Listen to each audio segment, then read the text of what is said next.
श्रीगुरुभ्यो नमः। अस्मत्परमगुरुभ्यो नमः। अस्मत्सर्वगुरुभ्यो नमः। मातृभ्यो नमः। पितृभ्यो नमः। मातापितृभ्यो नमः। श्रीमात्रे नमः। श्रीमते विश्वक्सेनाय नमः। श्रीमते नारायणाय नमः। श्रीमात्रे रामानुजाय नमः।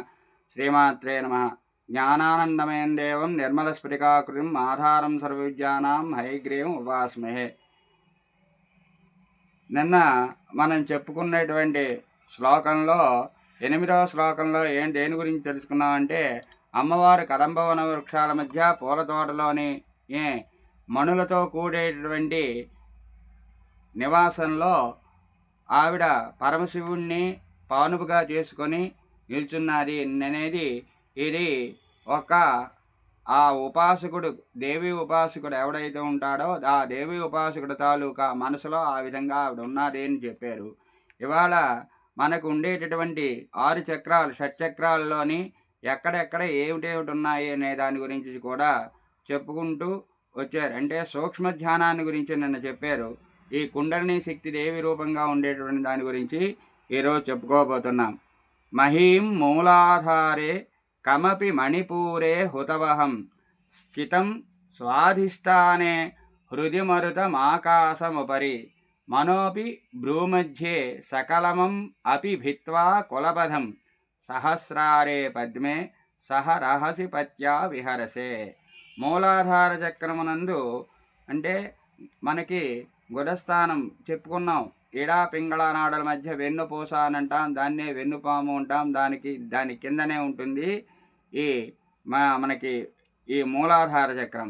భూమి యొక్క తత్వమును, మణిపూరక చక్రానికి జలతత్వాన్ని, స్వాధిష్టాన చక్రానికి అగ్నితత్వాన్ని, హృదయాకాశమైనటువంటి అనాహర చక్రానికి వాయుతత్వాన్ని, చక్రాలకన్నిటికీ మధ్యలో విశుద్ధి చక్రం అనేది ఉంటుంది. దాన్నే కుండని కంఠనీ స్థానం అని అంటారు. ఆకాశతత్వం అది.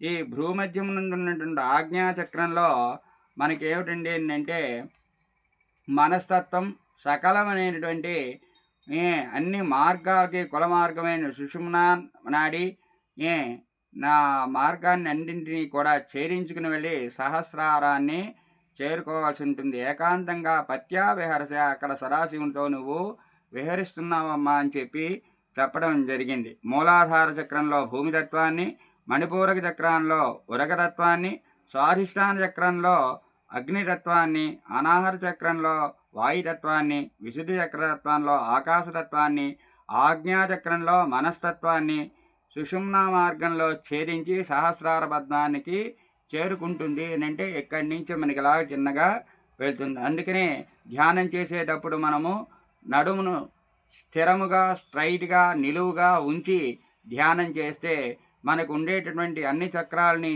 ఛేదించుకొని ఆజ్ఞాచక్రానికి, సహస్రార చక్రం చివరికి వెళితే మనకు పరిపూర్ణమైనటువంటి వికాసం అనేది చెందుతుంది అని నేనే పెద్దలు చెప్పడం అనేది జరిగింది. అయితే అది ఈరోజు మనం నేర్చుకునేటటువంటి 6 చక్రాల్లోనే ఉండేటటువంటివి. ఈ 6 చక్రాలే భగవద్గీతలో షట్కానుగా కూడా చెప్పుకోవచ్చు. ఈ 6 చక్రాలని మనం 3గా చెప్తాం. జల, వాయు, అగ్ని తత్వాలను కూడా చెప్పుకుంటాం.